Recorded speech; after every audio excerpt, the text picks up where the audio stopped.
Well, good morning, everybody, and welcome to First Unitarian Church of Toledo. Whoever you are, wherever you come from, we welcome you here this morning. I have a few announcements to make, and I think I'll start off with Tom Sheehan to give us an update on our search for a music director.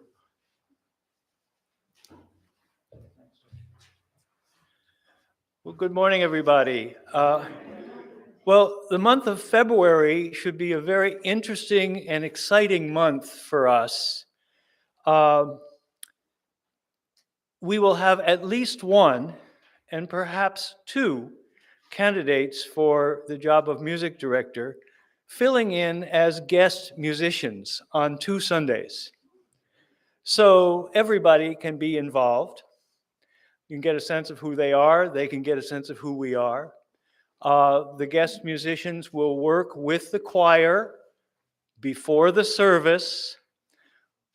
Each candidate will come on 2 separate weeks, and 1 week we've asked the candidate to work with the choir to learn a traditional anthem where, the choristers get the music, learn the notes, and sing it as printed. The other week, we have asked the candidates to bring a non-traditional anthem, maybe something from the American folk tradition or maybe something Chinese, who knows, and teach it, but in a non-traditional way, where members of the choir can participate and say, is it okay if I harmonize here? Or can I play my trumpet? Whatever.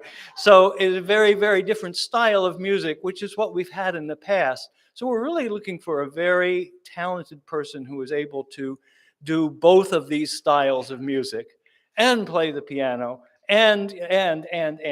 So anyhow, February 5th and February 12th, I'm 99% sure we will have one of these candidates. And then I'm hoping that February 19th and 26th, we will have a second candidate, and it should be a very interesting time for everybody. So please, if you are at all interested in participating in our music program, keep your eyes open, because people need to come on those Sundays to work with the candidates, 9:15 in the morning, because they don't have much time to practice before showtime. So that's the way it's going to work. So please, if you're at all interested in singing or playing your trumpet or whatever it is, keep your eyes on the FYI. And if you have any questions, you can email me. I'm Tom Sheehan. And it should be very exciting. And I think that's what I had to say. Okay, thank you, everybody. Yes, thank you, Tom, for the update. And what I have here, if I can bring this up on my phone, this is a reminder that today after the service, we'll have brunch, eggs, and pancakes, etc., to go along with a presentation about the result of the capital campaign, Next Steps, weekend held in conjunction with Stewardship for us with consultant Barry Finkelstein. Food will be provided, and please plan to stay after for coffee hour. And I guess finally, there was some debate as to who was going to thank our guest musician today, whether it was going to be David or myself. You might get 2 thanks, but we wish to thank Randall Ritchie for being with us this morning and being our guest and musician. Thank you, Randall. Thank you very much.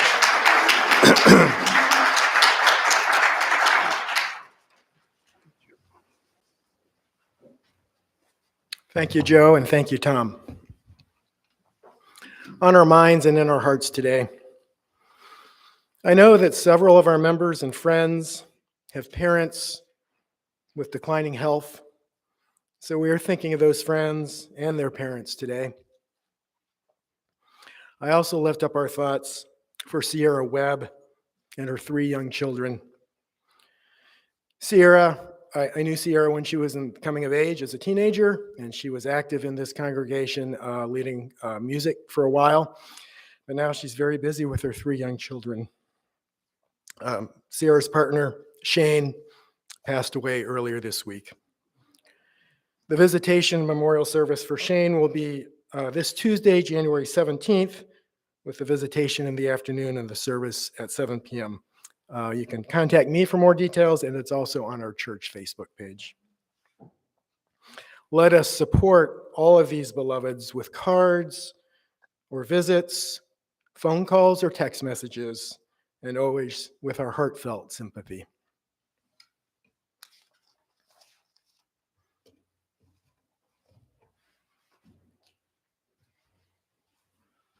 Okay, I share these opening words from Christian Schmidt. Wake up.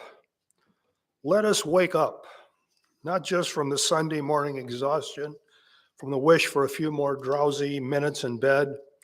Let us wake up to this world we live in, to its beauty and wonder, and also to its tragedy and pain. We must wake up to this reality that not all in our world have what we have and what we do, however much or little that is. We must wake up to the idea that our wholeness, our lives, are only as complete as the lives of those around us, of those we are inextricably tied to in the great web of mutuality of which we are all a part. We must stay woke to the concerns and words of our friends and colleagues who continue to work for racial justice in our nation. Let us wake up. Let us wake up. Let us stay woke. And now, in this time and place, let us worship together.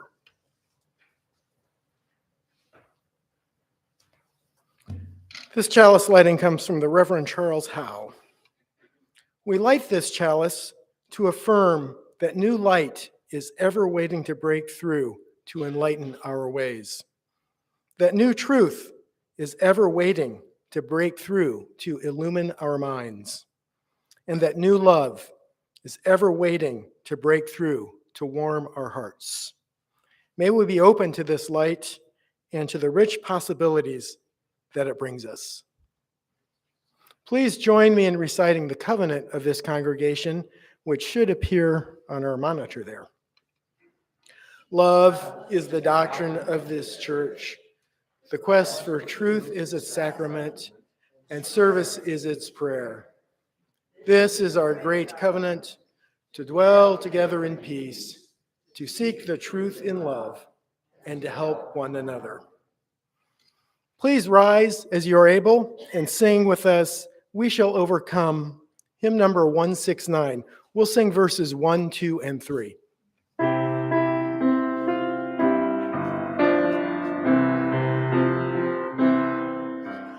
We shall overcome. We shall overcome. We shall overcome someday. Oh, deep in my heart, I believe we shall overcome someday. We'll walk hand in hand. We'll walk hand in hand. We'll walk hand in hand someday. Oh, deep in my heart, I believe we'll walk hand in hand someday. We shall all be free. We shall all be free. We shall all be free someday. Oh, deep in my heart, I believe we shall all be free someday.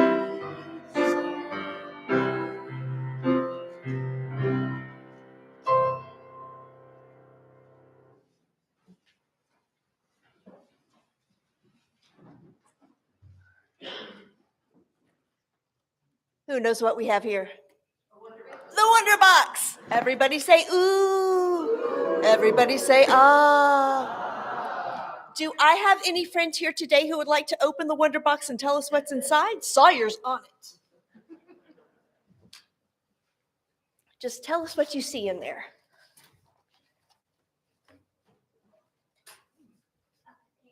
A sweet potato. And some peanut oil. Oh, it's not peanut butter, it's peanut oil. And one other thing. Soap. Does anybody know where we're going with this? What? Gold Star. Nice. Peanut oil, sweet potato, and soap. Who here wants to be, who, who here wants to be or wanted to be a scientist when they grow up? Anybody? Sawyer and Quinn? And Tishy? Oh, behind me. David, very nice. Quinn, what kind of scientist do you think you might like to be?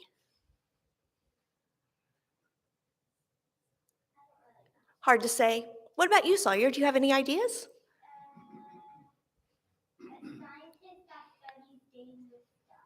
A scientist that,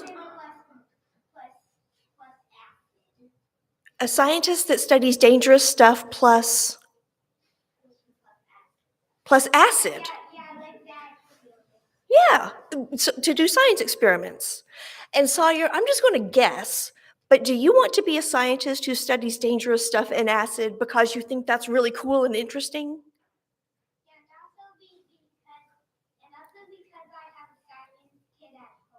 And because you have a science kit at home? Very nice.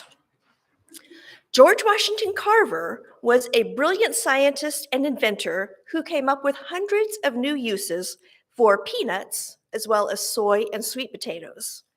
So today we kind of know him as the peanut scientist, but he did not become a peanut scientist because he was already interested in peanuts. He sort of walked backwards into peanut science, and his reasons for doing that were very cool and interesting. Carver was born in Missouri in the 1860s, so he was born a slave. He was not very strong and healthy when he was little, so he did not go out and do hard physical labor when he was a kid. He mostly stayed near the house, and he had a sketch pad, and he would just sketch the things that he saw. In addition to being a smart scientist, he was also a very talented artist. While Carver was still a kid, slavery was ended, and so he decided when he got old enough he would go to school, so that's what he did. He told one of his teachers at school that he wanted to be an artist, and his teacher, who was a woman named Ella Budd, who still lives on in my heart today, said, "You cannot make a living as an artist. You've got to think of something more practical." And she said, "You've drawn a lot of pictures of plants and flowers here. It's clear that you've spent a lot of time studying them. What do you think about studying botany?" Who knows what botany is? Study of plants. So Carver said, "I'll be a botanist." He went to several different schools to study. This was partly because he tried to go to some schools that wouldn't admit him because he was Black. So he ultimately did get a very good education, but it was not easy and quick. He eventually graduated with a Master of Science degree from Iowa State University, and he taught at that same school. He then got a job offer from Booker T. Washington. Booker T. Washington was the leader of Tuskegee University in South Alabama. So Booker T. Washington asked Carver to come to Tuskegee to teach botany there with him. And so Carver took him up on that offer, and he took the train from Iowa down to Alabama. When he was on this train ride, he was looking out the windows and he saw miles and miles and miles and miles of empty farmland. When he arrived in Alabama, he found out why that farmland was empty. It was because during slavery times, that farmland had been used to grow cotton so much and so constantly that the soil was kind of depleted of nutrients and it couldn't grow cotton anymore. So the people who had worked in the fields during slave times, that was what they knew how to do. And they were having a really hard time supporting themselves because they couldn't grow cotton the way they used to. They were getting very poor because they could not support themselves from the cash that they grew from their crops. Carver learned about this problem, saw that people were in need, and he decided to do something about it.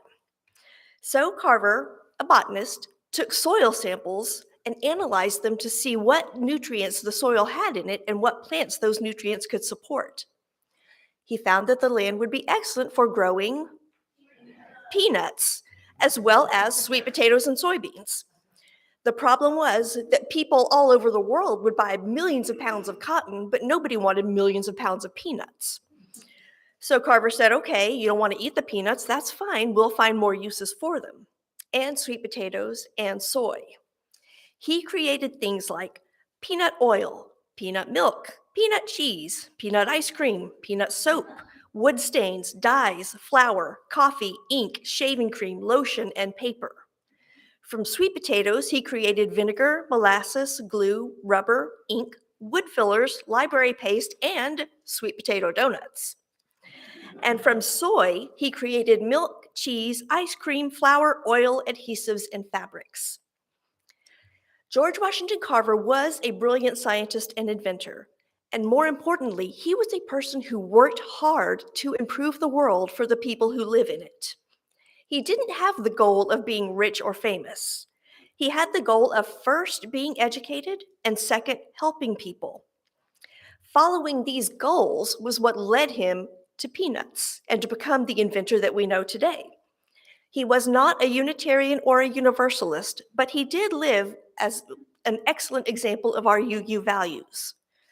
So next time you think you're being a good UU, ask yourself, how many hundreds and hundreds of things have I invented to make the world a better place?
So we have a surprise element in the service today. We have a responsive reading.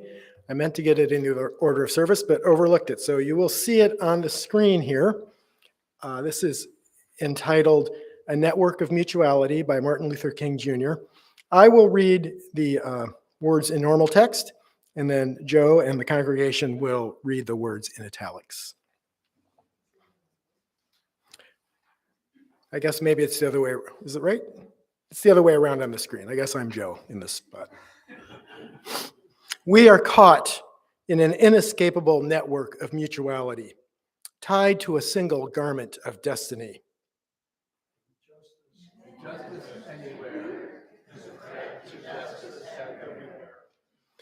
There are some things in our social system to which all of us ought to be maladjusted.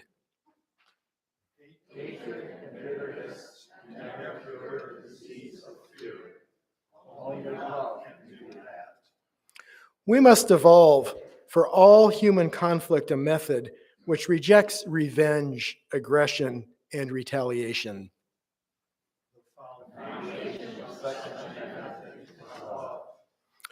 Before it is too late, we must narrow the gaping chasm between our proclamations of peace and our lowly deeds which precipitate and perpetuate war.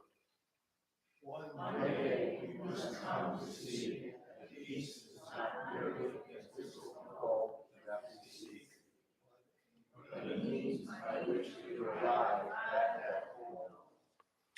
We must pursue peaceful ends through peaceful means. We shall hew out the mountains of despair, a stone of hope. I invite you now into a time of quiet, a time for spoken and silent contemplation. These words, to embody the dream of Martin Luther King Jr., come from the Reverend Wayne Arneson. Spirit of life, we have come into each other's presence this day, seeking a part of ourselves, knowing that we do not live alone, and knowing we cannot live fully if we are for ourselves alone. We gather in thanks for the life and ministry of Martin Luther King Jr., not because we wish to worship him as a saint, but because we wish to embody his dream as a possibility we make real. We gather with full knowledge of our shortcomings. Our lives set before us many tasks, and often we are not equal to them. We fall short of our own expectations. We find that we do not know enough, we are not always patient, or we fall into anger. We cannot find the strength, we lack the vision, we wait in vain for wisdom. It is painful to acknowledge our shortcomings, yet we are here, Spirit of life. We are here, not always perfect, not always wise, not always just, but wonderfully and mysteriously human and alive. We dedicate this time together to renewing our hope. May the stories we share give us courage. May the songs we sing give us hope. May the words we speak give us wisdom. And most of all, may the touch of hands, the sight of faces, the sound of voices lifted in song and affirmation restore in us faith that this world may be made whole with all its people one. Amen. Let us now have a minute of silence.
Spirit of life, come unto me.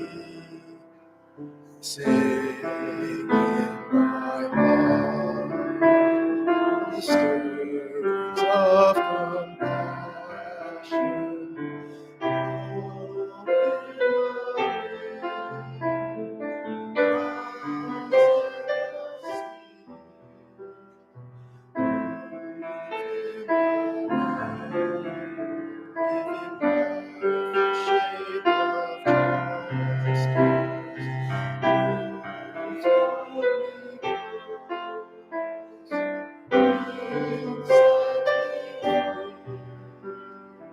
Spirit of life, come to me, come to me.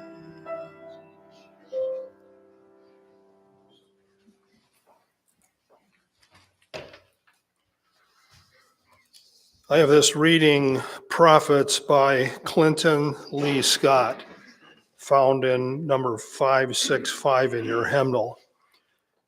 Always it is easier to pay homage to prophets than to heed the direction of their vision. It is easier blindly to venerate the saints than to learn the human quality of their sainthood. It is easier to glorify the heroes of the race than to give weight to their examples. To worship the wise is much easier than to profit by their wisdom. Great leaders are honored, not by adulation, but by sharing their insights and values. Grandchildren of those who stoned the prophets sometimes gather up those stones to build the prophets' monuments. Always, it is easier to pay homage to the prophets than to heed the direction of their vision.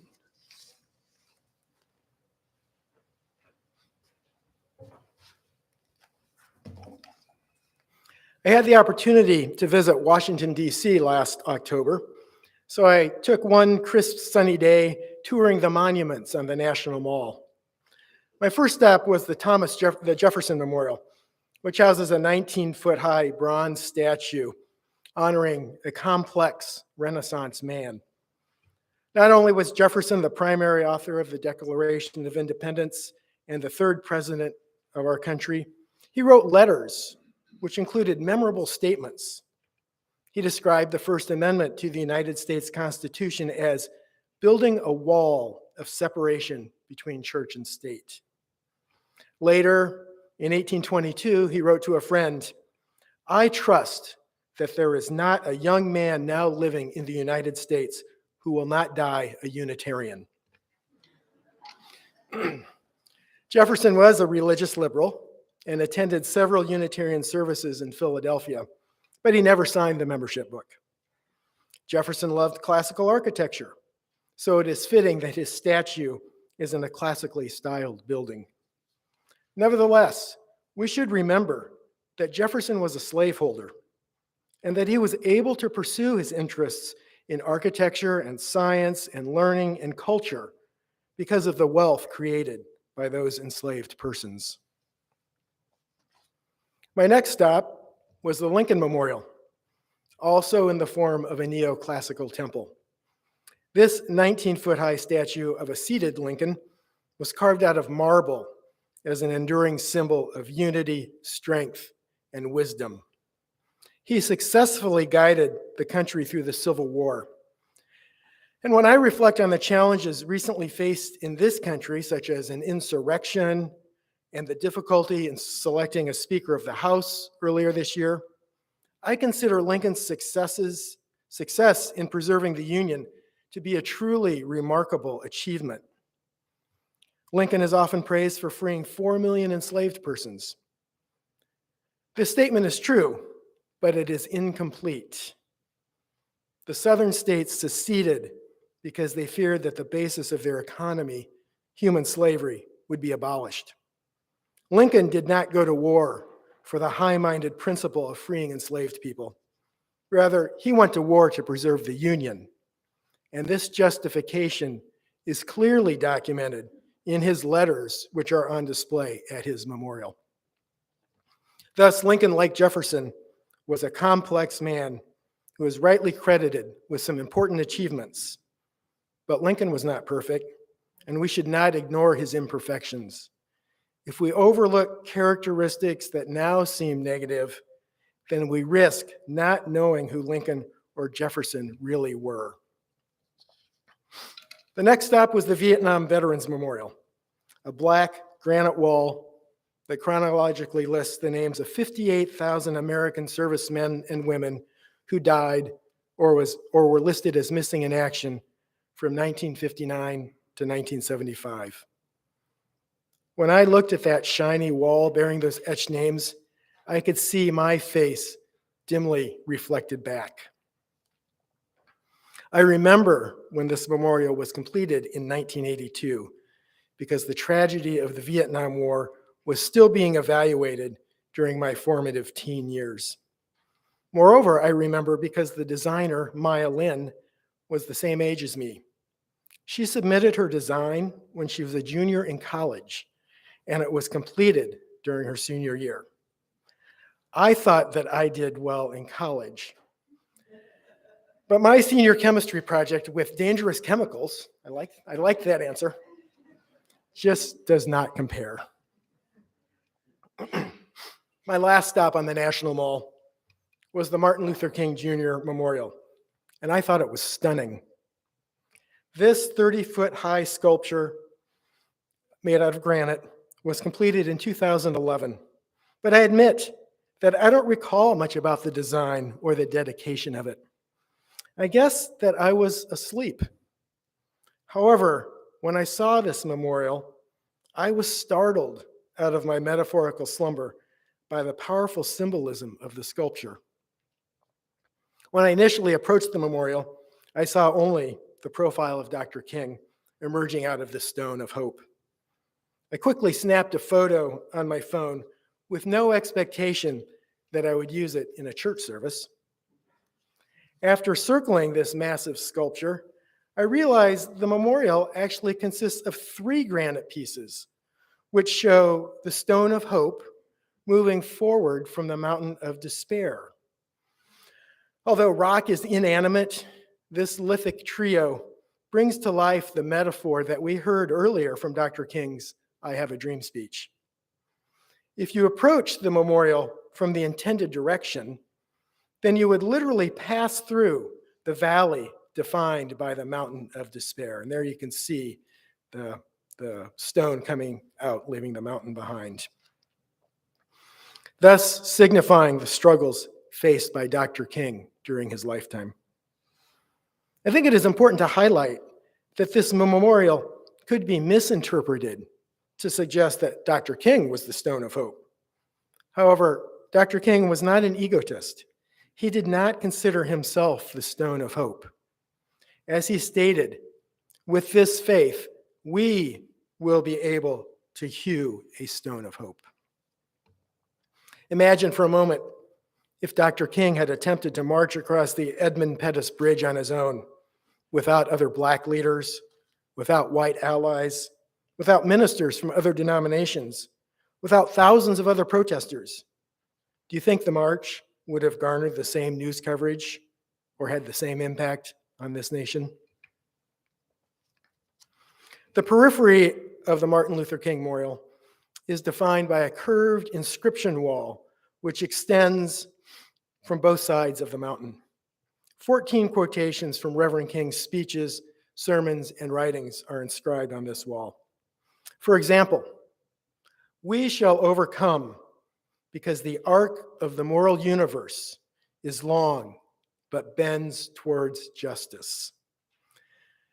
This quotation is from his last sermon, which he gave from the Canterbury pulpit at the Washington National Cathedral in D.C.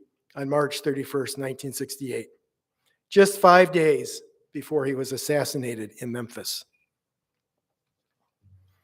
I especially like this quotation because the phrase, "the arc of the moral universe is long, but it bends towards justice," comes from the words of Theodore Parker, a Unitarian minister and abolitionist who died shortly before the Civil War. Moreover, President Obama later sampled this phrase throughout his campaign and his presidency.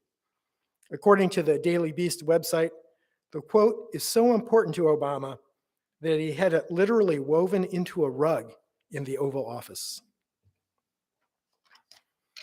We now recognize Martin Luther King Jr. as the face of nonviolent activism in the civil rights movement, and we honor his dedication to end racial segregation and discrimination. We need to remember, though, that toward the end of his life, Dr. King shifted his focus to ending poverty and the Vietnam War. However, as Clinton Lee Scott told us, prophets are not often recognized or admired during their lifetime. Cornell West, in his recent book, The Radical King, relates that at the time of Martin Luther King's death, the Black civil rights leadership was trashing him, the white establishment had rejected him, the young Black revolutionaries were dismissing him. In her commentary on West's book, the Reverend Aisha Ansano elaborates, "The Reverend Dr. Martin Luther King Jr. was a radical. He was called the most dangerous man in America. He had a 17,000-page FBI file at the time of his death. Over the course of his life, King was not a man who was loved by most. In fact, he was hated by a select few. He was an incredibly maligned man by the time he died. And yet we never talk about that." Ansano continues, "Instead, we praise and honor him and hold him up as the highest standard of the struggle for justice. We as a society measure all who struggle for justice against Dr. King, but not against who he actually was. We measure those who struggle for justice against who we have decided Dr. King was, a sanitized version of the actual man. As a society, we tell activists that their protests are too unruly, their demands too harsh, their voices too strident, their methods too stringent. We have decided as a society that there is one way to struggle for justice, and it's the way we like to imagine King struggled for justice, even though it's not the way he actually did. Reverend Ansano's perspective raises a challenging question. Who are the contemporary social critics that make us uncomfortable? Who are the disruptors that may merit reassessment? Perhaps the three women who founded the Black Lives Matter movement back in 2013, Alicia Garza, Patrisse Cullors, and Opal Tometi. Or perhaps Colin Kaepernick's controversial decision to kneel during the national anthem. Or perhaps the Reverend William Barber II and the Reverend Liz Theoharis, who launched the Poor People's Campaign, a national call for moral revival in 2017. They restarted this movement with the goal of bringing the original work of Martin Luther King's Poor People's Campaign forward. Or perhaps the people who continue to fight for Native American rights and reparations. Or perhaps the people who advocate for the humane treatment of migrants at our southern border, even if it means challenging existing immigration policy or laws. I'm not confident in any of these suggestions, but I am confident this question could provoke some good discussion at coffee hour. I want to highlight two examples of Martin Luther King's influence on Unitarian Universalism. In 1966, Dr. King delivered the Ware Lecture to the General Assembly of the Unitarian Universalist Association. This annual lecture was established in 1922 in honor of the distinguished services of 3 generations of the Ware family to the cause of pure Christianity. So now, each year, the UUA president invites a distinguished non-UU guest to address the General Assembly. King started his 1966 lecture by thanking the president of the UUA and relating his personal experience with Unitarian Universalism when he was a PhD student at Boston University. He acknowledged 3 Unitarian ministers who supported him during the bus boycott in Montgomery, Alabama, and he expressed his grief at the death of UU minister Reverend James Reeb, who had responded to Reverend King's call to join the march for voting rights in Selma, only to be murdered by white supremacists. King introduces his main theme by referring to the story of Rip Van Winkle, noting that there is nothing more tragic than to sleep through a revolution as an individual or as a church. The bulk of King's lecture consists of his suggestions regarding some of the things that the church must continually do in order to remain awake through this revolution. First, we are challenged to instill within the people of our congregations a world perspective. Second, it is necessary for the church to reaffirm over and over again the essential immorality of racial segregation. Third, it is necessary to refute the idea that there are superior and inferior races. King spoke at some length on this point. He said, the church must take a stand through religious education and other channels to direct the popular mind at this point, for there are some people who still believe this strange doctrine. Now, fortunately, I'm sure you don't have any Unitarian Universalists who believe this, but I think some of my Baptist brothers around the South believe it, and I would like to get you to help me out with some of my brothers. King's final suggestion from the Ware Lecture was that in order to remain awake through this revolution, the church must move out into the area of social action. And indeed, UU congregations have a long and proud history of social justice. However, King reminded us and reminds us now that this work should be an ongoing, continual activity. One component of Reverend King's theology that is often overlooked today is the concept known as beloved community. This term was originally coined in the early 1900s by Josiah Royce, a philosopher theologian. Dr. King studied Royce's work and incorporated Royce's beloved community into his philosophy of nonviolence, thus giving it a deeper and broader meaning. For example, in a 1956 speech at a victory rally following the desegregation of Montgomery's buses, Dr. King said, "The end is reconciliation. The end is redemption. The end is creation of the beloved community." 10 years later, in Christian Century magazine, Dr. King wrote, "I do not think of political power as an end, nor do I think of economic power as an end. They are ingredients in the objective that we seek in life. And I believe that end of that objective is a truly brotherly society, the creation of the beloved community." MLK envisioned a beloved community of love and justice where races would be reconciled and the deep and terrible wounds of racism finally healed. Our ultimate goal, he said, is genuine intergroup and interpersonal living, integration. But physical desegregation is not enough, for it leaves us spiritually segregated, where elbows are together and hearts apart. So with this background, let's briefly consider the proposed 8th principle of Unitarian Universalism. I have it here on the slide.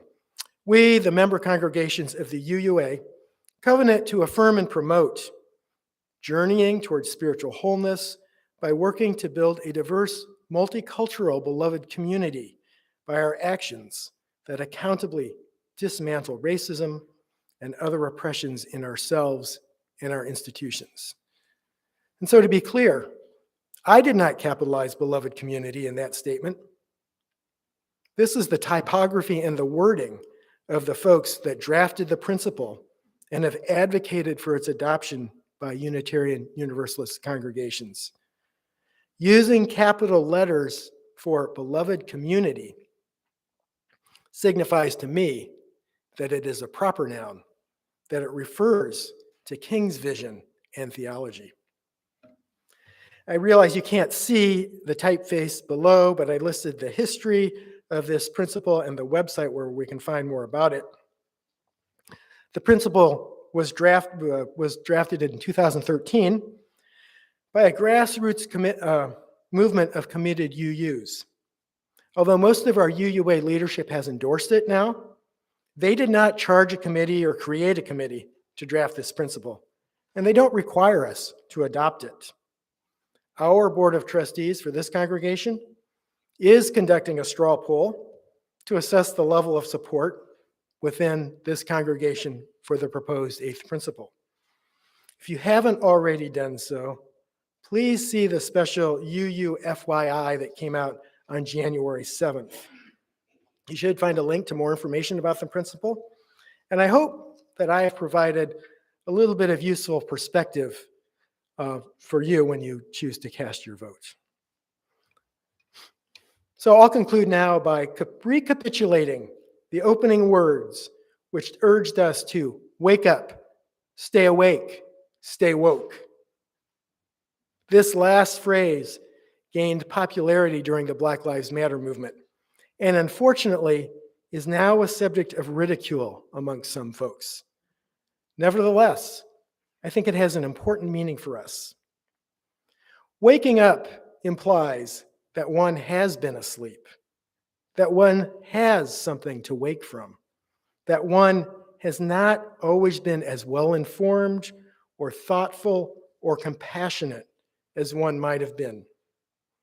So as we wake up, and stay woke to social justice issues, let us do so with humility and without self-congratulation. And since our goal is to advocate understanding and reconciliation rather than to establish intellectual or moral superiority, let us strive to awaken others without our own self-righteousness. Blessed be, and amen.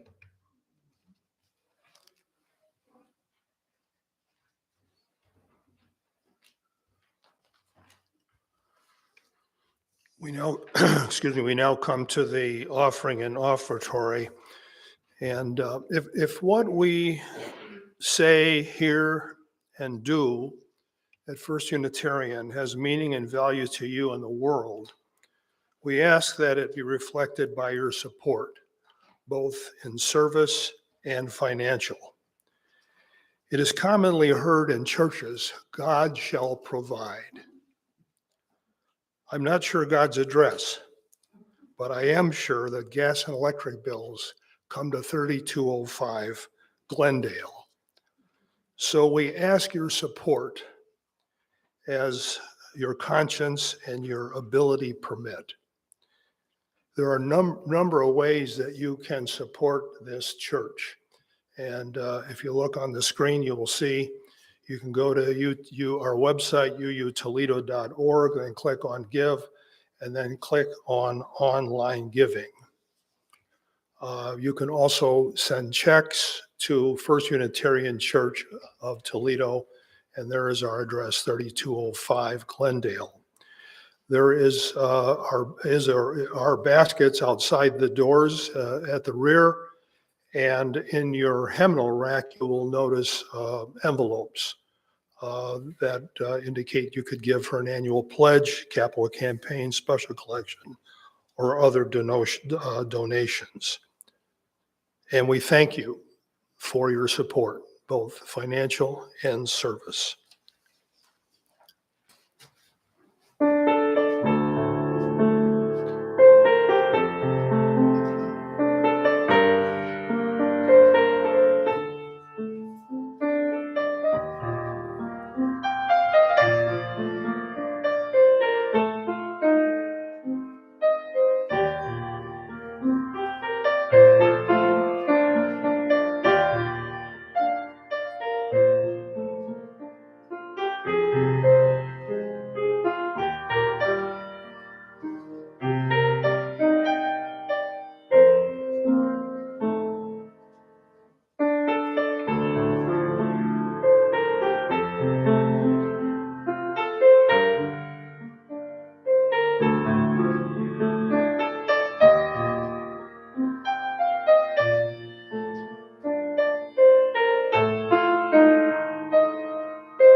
I want to take this moment to thank several people.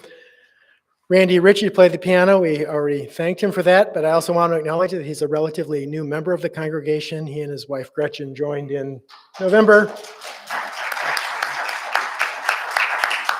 And Randy obviously has a long history of playing piano, and he and Gretchen also have a long history of Unitarian Universalism. I want to thank the technical crew back there, Walter, Krista, and Patrick. Thank you. And I want to thank Ginny and Joe for their contributions to the service today. Next Sunday, Spiritual Forum is a discussion on prison reform and offender rehabilitation entitled Promoting Community Safety Through Treatment Rather Than Fear and Mistrust. The speaker is Jim Prager, who has been involved in several groups in this area. And I understand the Spiritual Forum will occur via Zoom. The service next Sunday will be led by our student minister, Melissa Jeter, seeing the meaning behind the Dobbs decision, the 50th anniversary of Roe versus Wade. It will be in the sanctuary and on YouTube, and I'm looking forward to it. Okay, and today following the service, again, a reminder, We will have eggs and pancakes as well as an update on the proposed next steps for the capital campaign. And I have now these closing words. We shall overcome by Jean-Lou Johnstone. We shall overcome when we can truly celebrate the diversity of contributions and talents offered by all people. We shall overcome hatred, prejudice, and oppression. When we can truly extend our hand to one another in loving acceptance, we shall overcome the past that haunts us now.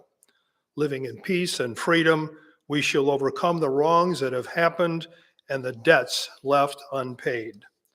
Let us join together in that commitment to overcome, and let us all say, Amen.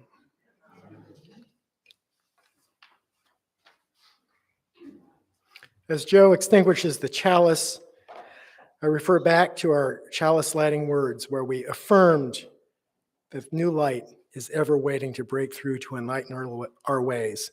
Let us send this light into the community to enlighten our ways there as well. We have a postlude today. We have closing music. I want to make a couple comments about it. It's a powerful hymn. It's from our hymnal, and it merits special attention. In 1919, the National Association for the Advancement of Colored People dubbed this hymn, Lift Every Voice and Sing, as the Negro National Anthem. James Weldon Johnson, who wrote the lyrics, would be appointed the following year to serve as the NAACP's first executive secretary. This hymn was subsequently referred to as the Black National Anthem. And Randy and I request that you sing along, that you sing with intentionality. The words, when read closely, may create some discomfort, but sing them recognizing that this hymn has also been described as a cry for liberation and affirmation of African American people. I believe we'll sing 3 verses.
fix this.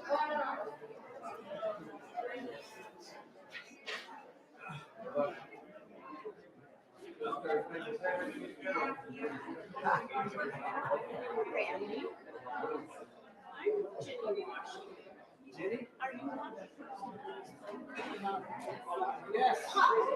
Yes, and I finished my other book, so I'm ready to go to the library to get the next book. So I brought you a list of what we've done. Okay. So that you won't be, we're up to 20 here. We had it all figured out ahead of time.